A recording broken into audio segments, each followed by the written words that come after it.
Hello, it's Jim Hutchins for the Jerusalem Connection Truth Report for this 31st day of May 2017.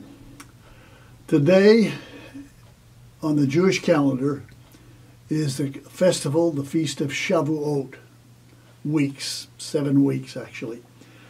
It's counted 50 days from Passover.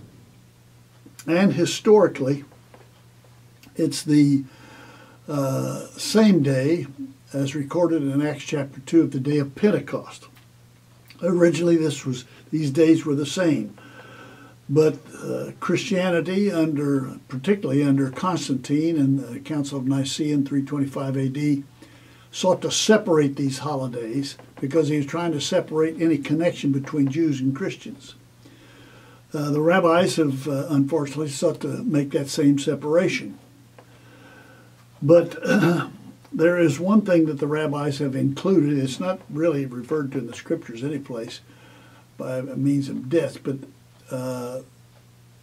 they have included the book of Ruth. And it's come to mean actually more than I think they intended it to mean. Ruth's commitment as a non-Jew, she's a Moabite, her husband had died, and she is committed to her Jewish mother-in-law, Naomi. And it's a great pledge, a tremendously encouraging commitment. In Ruth chapter 1, verse 16, it says, and this is Ruth speaking to her mother-in-law, Ruth, a Gentile, speaking to her mother-in-law, a Jew. Where you go, I will go. Where you stay, I will stay. Your people will be my people. Your God, the God of Israel, will be my God. Where you die, I will die, and there I will be buried. And may Yahweh deal with me, be it ever so severely, if anything but death separates you and me. What a commitment. And actually what she becomes for Gentile believers is the grand example of the commitment that the Gentile believers should likewise have toward Israel. I want to read an excerpt from a Messianic Jewish leader in Israel, Abner Bosky, has a ministry entitled Final Frontiers Ministry. And he says this, what's so special about Ruth? What caused her to stand in God's spotlight and be joyously included into the destiny of the Jewish people without changing her Moabite origins? She didn't cease becoming a Gentile, but she became a poster child, if you will, for commitment to Israel and Israel's God. He cites 2 reasons. Number 1, she had a heart of faith. She recognized God's heart for Israel and his covenant connections with the Jewish people. She understood that the calling of Israel was a done deal, signed, sealed, in concrete for eternity, and that to follow the God of the Jews meant to be forever linked with the Jewish people. We talked about that before in our spot report earlier this week. The Israel of God. Who constitutes the Israel of God? Jewish and Gentile believers together, the one new man, spoken of in Ephesians 2:15.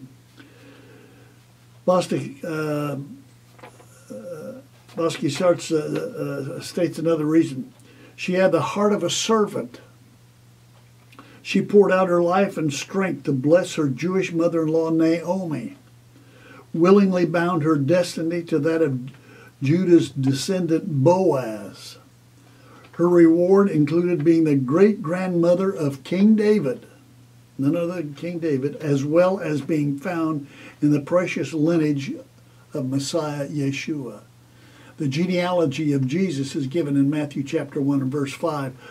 Ruth is there as a Gentile, but as one committed to the God of Israel. And as we celebrate this 4th biblical feast, Shavuot/Pentecost, what a wonderful host of things that we are to pray about. Number 1, pray for the Jewish people and the leadership to receive a revelation of Ruth's glorious Messiah. Secondly, pray for believers worldwide to receive a revelation and impartation of God's heart for Israel, even as he did for Ruth. He closed by saying, pray for the body of Messiah worldwide to lay hold of the Jewish and Holy Spirit roots of Shavuot and Pentecost, and to make these two elements a prophetic part of their celebration. And this concluding statement is worth it all. Shavuot is the Jewish feast which celebrates the giving of the Holy Spirit. Shavuot is the Jewish feast which celebrates the giving of the Holy Spirit. And like Ruth,